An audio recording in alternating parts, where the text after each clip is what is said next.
एक एक भाई का हिसाब देना पड़ेगा उसे। कोई बात नहीं, मम्मा आ गई, अब से मम्मा के साथ ही रहे। पास बंद करो अपनी। फिर कोर्ट में मुलाकात होगी।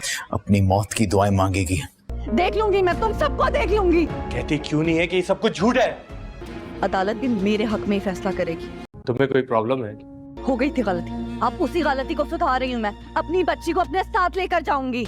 ड्रामा सीरियल दो किनारे के आने वाले एपिसोड में आप लोग देखेंगे इस बार दुरे शेवार का अपनी बेटी दुआ की पार्टी में आना किसी को उसका आना बिल्कुल भी पसंद नहीं आया कि उसके यूं इस तरह आने के बाद सभी लोग काफी परेशान हो गए हैं। और दुरे शेवार की माँ ने यह सोचा था कि मेरी बेटी अब सुधर चुकी है। यहाँ तक कि तैमूर अपनी बहन के हक के लिए भी खड़ा हो चुका था जब उसने दुरे शेवार के मुंह से ये बात सुनी कि शहीद ने उसके साथ धोखा किया है। तो यहाँ पर तैमूर को भी ये बात सुनकर तकलीफ हुई थी और उसने अपने सारे गिले शिकवे दुरे शेवार के साथ उस वक्त खत्म कर दिए थे। लेकिन दोबारा से दुरे शेवार की यह हरकत ने एक दफा फिर तैमूर और उसकी माँ को डिसअपॉइंट कर दिया। उन्होंने तो कभी भी नहीं सोचा था कि दुरे शेवार अब इस तरह की कोई भी हरकत करेगी, क्योंकि उसको शहीर की तरफ से इतनी बड़ी चोट लग चुकी है।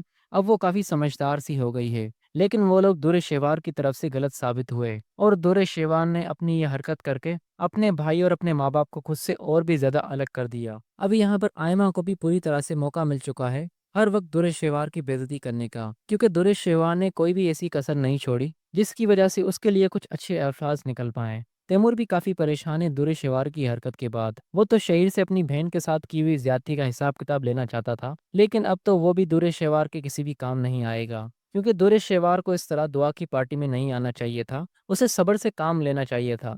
जब वो अपनी सारी बातें अपने भाई से शेयर कर चुकी थी कि शहीद ने उसके साथ क्या कुछ किया है, उसके बाद उसे खुद पर काबू पाना चाहिए था, ना कि यूं दुआ की पार्टी में आकर अपनी बेइज्जती में और भी ज्यादा इजाफा करना। अब दुरे शेवार चाहती है कि उसकी बेटी उसे वापस मिल जाए, क्योंकि वो बिल्कुल भी नहीं चाहती कि दुआ के करीब मावरा हो और दुआ बड़ी होकर मावरा को अपनी माँ समझने लगे। ये बात दुरे शेवार से बर्दाश्त नहीं हो रही और वो वलीद को एक दफा फिर बहुत बड़ी चोट देना चाहती है। उससे उसकी बेटी जुदा कर उसे ये तकलीफ देना चाहती है कि उसने वाकई दुरे शेवार के साथ बहुत गलत किया था और आयमा ये कोई भी हक नहीं रखती कि वो दुआ को अपनी माँ समझे, क्योंकि अगर दुआ को वो अपनी माँ समझेगी और दुआ को माँ वाला प्यार देगी तो वलिद भी मावरा से खुश होगा और इन दोनों के दरमियान फिर जो भी छोटी मोटी बातें होंगी वो सारी खत्म हो जाएंगी। लेकिन ये सब कुछ दुरे शेवार नहीं चाहती। इसी वजह से उसने इस बार वलीद से बगावत करने का इरादा किया है कि वो अपनी बेटी उससे किसी भी हालत में वापस ले लेगी।